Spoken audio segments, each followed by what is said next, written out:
ದೊಡ್ಡಬಳ್ಳಾಪುರ ಅಂತಿದ್ದ ಹಾಗೆ ಸಾಕಷ್ಟು ವಿಚಾರಗಳಲ್ಲಿ ಹೆಸರುವಾಸಿಯಾಗಿದೆ.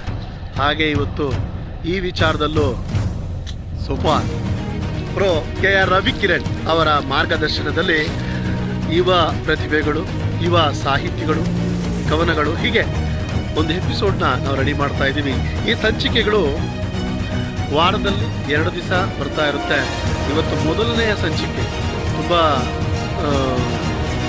ಸಾಧನೆನ ಮಾಡಬೇಕು ಅಂತ ಹೇಳಿ ಕಷ್ಟಪಟ್ಟು ಹಗಲು ರಾತ್ರಿ ತಮ್ಮ ಶ್ರಮ ಬಿಡದಾಗಿ ತಮಗೆಲ್ಲೇ ಚಿಕ್ಕ ಅವಕಾಶ ಸಿಕ್ಕಿದ್ರು ತಮ್ಮ ಪ್ರತಿಭೆಯನ್ನು ಪ್ರದರ್ಶನ ಮಾಡಿ ಇವತ್ತು ತಾಲೂಕು ಮಟ್ಟದಲ್ಲಿ, ಜಿಲ್ಲಾ ಮಟ್ಟದಲ್ಲಿ, ರಾಜ್ಯ ಮಟ್ಟದಲ್ಲಿ, ಅಂತಾರಾಷ್ಟ್ರೀಯ ಮಟ್ಟದಲ್ಲೂ ಸಹ ಅವ್ರನ್ನವರು ಏನು ಅನ್ನೋದನ್ನು ತೋರಿಸಿದ್ದಾರೆ. ಅವಾಗ ನಾನು ಹೇಳಿದೆ ಒಬ್ಬ ವಿಶೇಷವಾದ ವ್ಯಕ್ತಿನ ನಿಮ್ಮ ಮುಂದೆ ತಗೋಬರ್ತೀನಿ ಅಂತ. ಅವರೇ LS ಆಶಾ ಅವರು. ಬನ್ನಿ ನೋಡೋಣ.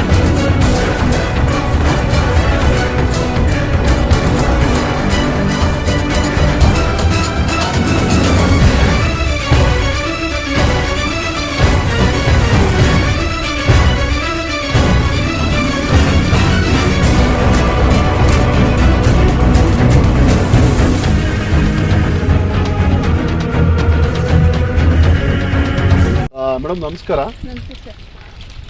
ವೀಕ್ಷಕರ, ಇವರ ಜರ್ನಿ ನೀವು ಅಂದ್ಕೊಂಡಷ್ಟು ಸುಲಭ ಇಲ್ಲ. ಸಾಕಷ್ಟು ಶ್ರಮಪಟ್ಟು ಇಲ್ಲಿವರೆಗೂ ಬಂದಿದ್ದಾರೆ. ಹಾಗೆ ಅವರು ಏನೆಲ್ಲ ಸಾಧನೆ ಮಾಡಿದ್ದಾರೆ ಮತ್ತು ಅವರ ಪರಿಚಯ ಅವ್ರ ಬಾಯಿಂದನೇ ನಾನು ಹೇಳಿಸ್ತೀನಿ. ಬನ್ನಿ ನೋಡೋಣ ನೇರವಾಗಿ ನಿಮ್ಮ ಜೊತೆ. ನನ್ನ ಹೆಸರು LS ಆಶಾ ಅಂತ. ನಾನು ಇಲ್ಲಿರೋ ಮೂಲತಃ ದೊಡ್ಡಬಳ್ಳಾಪುರ ತಾಲೂಕಿನ ಆರಳ್ಳಿ ಗುಡ್ಡಳ್ಳಿಯವರು. ನಾನು ಮೊದಲಿಗೆ ಗೃಹಿಣಿಯಾಗಿ ಇದ್ದೆ. ನಂತರ ನನ್ನ ಮಕ್ಕಳನ್ನ ಓದಿನ ಜವಾಬ್ದಾರಿ ನಾನೇ ತಗೊಂಡಾಗ ಮಕ್ಕಳಿಗೆ ಹೇಳ್ಕೊಡ್ತಾ ಈ ಒಂದು ಭಾಷಣ ಅಂತ ಇತ್ತು. ಯಾವುದು ಡಾಕ್ಟರ್ ಅಂಬೇಡ್ಕರ್ ಅವ್ರ ಬಗ್ಗೆ ಗಣರಾಜ್ಯೋತ್ಸವದಲ್ಲಿ ಮಾತಾಡೋಂಥದ್ದು. ನಮ್ಮ ಮನೆಗೆ ಕೃಷ್ಣ ಪ್ರಸಾದ್ ಅಂತ ಬಂದರು ನಮ್ಮ ಮನೆಯವರನ್ನ ಹುಡ್ಕೊಂಡು. ಅಕ್ಕ, ನೀವು ಇಷ್ಟು ಚೆನ್ನಾಗಿ ಇದು ಮಾಡ್ತಿದ್ದೀರಾ, ಏನಕ್ಕೆ ಇದನ್ನು ಬರೆದಿಟ್ಟಿರೋದು ಅಂತ ಕೇಳಿದ್ರು ಅವರು.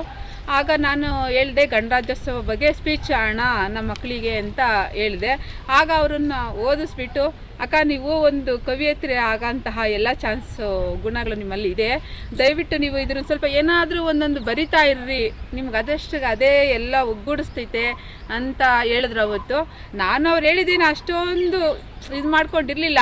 ಆದರೂ ಬರಿತಾ ಹೀಗೆ ಅದ್ರ ಹವ್ಯಾಸ ಆಗಿಬಿಡ್ತು ಕವಿತೆ ಅನ್ನೋದು. ಯಾರೇ ಆಗ್ಬೋದು, ಒಂದು ಸಾಧನೆಗೆ ಅಂತ ಮುಂದೆ ಹೋದಾಗ ಸಾಕಷ್ಟು ತೊಂದರೆಗಳಿರ್ತವೆ ಅಂತ ಹೇಳಿದ್ರೆ, ಕುಟುಂಬದಿಂದ ಇರ್ಬೋದು, ಹೊರಗಡೆ ಇರ್ಬೋದು, ಇಲ್ಲ ಆರ್ಥಿಕ ಪರಿಸ್ಥಿತಿ ಇರ್ಬೋದು. ಅಂಥದ್ದು ಯಾವುದಾದ್ರೂ ತಮಗೆ ಇವಾಗ ಎದುರಾಗಿರೋದು ಉಂಟಾ?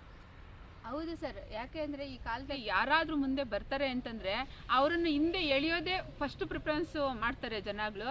ನಾನು ಇದೇ ರೀತಿ ನನ್ನ ಮಕ್ಕಳಿಗೆ ಒಂದು ಟೀಚಿಂಗ್ ಮಾಡಬೇಕಾದ್ರೂ ಅಷ್ಟೇನೆ, ಏನು ಅಯ್ಯಮ್ಮನ ಯಾರು ಓದೋರಾ, ಏನು ಮಾಡೋರಾ, ಏನು ಮಕ್ಕಳಿಗೆ ಹಂಗೆ ಓದಿಸ್ತಾರೆ, ಇನ್ಯಾರು ಪ್ರಪಂಚದ ಮೇಲೆ ಮಕ್ಕಳು ಎತ್ತೇ ಇಲ್ವಾ, ಮಕ್ಕಳು ಓದಿಸೇ ಇಲ್ವಾ, ಆ ರೀತಿಯಾಗಿ ಇದು ಮಾಡ್ತಾರೆ ಅಂತ ಎಷ್ಟೋ ಜನ ಹೇಳಿದ್ರು. ಮತ್ತು ನನಗೆ ನಮ್ಮ ನಂಜೇಗೌಡನಿಗೂ ಅಷ್ಟೇನೆ ಅದೇ ರೀತಿಯೇ ಹೇಳೋದು, ಏನು ನಿನ್ನ ಹೆಂಡತಿ ಬಲ್ಲಿ ಪ್ರೊಫೆಸರಾ, ಯಾರು ಓದ್ಕೊಂಬಂದವ್ರಾ, ಮಕ್ಕಳಿಗೆ ಹೊಡಿತಿರ್ತಾರೆ, ಹೇಳ್ಕೊಡ್ತಿರ್ತಾರೆ, ಅಬ್ಬಬ್ಬಬ್ಬಾ ನಾನು ಎಲ್ಲೂ ನೋಡಿಲ್ಲಪ್ಪ ಅಂತ ಎಷ್ಟೋ ಜನ ಹೇಳ್ಕೊಟ್ಟಿದ್ದಾರೆ. ಮತ್ತು ನನ್ನ ಮಕ್ಕಳು ಓದುವಾಗ ಟೆಸ್ಟ್ಗಳಲ್ಲಿ ಬರೋ ಮಾರ್ಕ್ಸ್ಗಳು ನೋಡಿ ಹಂಗೂ ಸಹ ಹೊಟ್ಟೆ ಉರ್ಕೊಂಡಿದ್ದಾರೆ. ಏನಾದರೂ ಮನೆಯಲ್ಲಿ ಈ ಥರ ಒಂದು ಅನಾವಶ್ಯಕವಾಗಿ ಮಾತಾಡಿ ಆದಿ ಬೀದಿಯಲ್ಲಿ ಮನೆಯವ್ರ ಕಿವಿಗೆ ಬಿದ್ದು ನನ್ನ ಸ್ಟಾಪ್ ಮಾಡಿಸ್ಲಿ, ಏನು ಬರೆಯೋದು ಬೇಡ, ಮಕ್ಕಳಿಗೇನು ಚೆನ್ನಾಗಿ ಹೇಳ್ಕೊಡೋದು ಬೇಡ ಅಂತ ಎಷ್ಟೋ ಒಂದು ಕೈವಾಡುಗಳು ನಡೆದಿವೆ. ಈಗಾಗಲೇ ತಾವು 2 ವರ್ಷಗಳಿಂದ ನಿರಂತರವಾಗಿ ಈ ಒಂದು ಕಲಾ ಸೇವೆ ಮಾಡ್ಕೊಂಡು ಬರ್ತಾ ಇದ್ದೀರಿ. ನಿಮಗೆ ಇಲ್ಲಿಯವರೆಗೂ ಎಷ್ಟು ಪ್ರಶಸ್ತಿಗಳು ಲಭಿಸಿದೆ? ಸರ್, ಒಂದು 500 ಪ್ರಶಸ್ತಿ ಲಭಿಸಿದೆ. 500 ಪ್ರಶಸ್ತಿ? ಹೌದು. ಅಂದ್ರೆ ವೆರಿ ಶಾರ್ಟ್ ಟೈಮ್ ಅಲ್ಲಿ ಇಂತಹ ಒಂದು 500 ಪ್ರಶಸ್ತಿಗಳಿದೆ.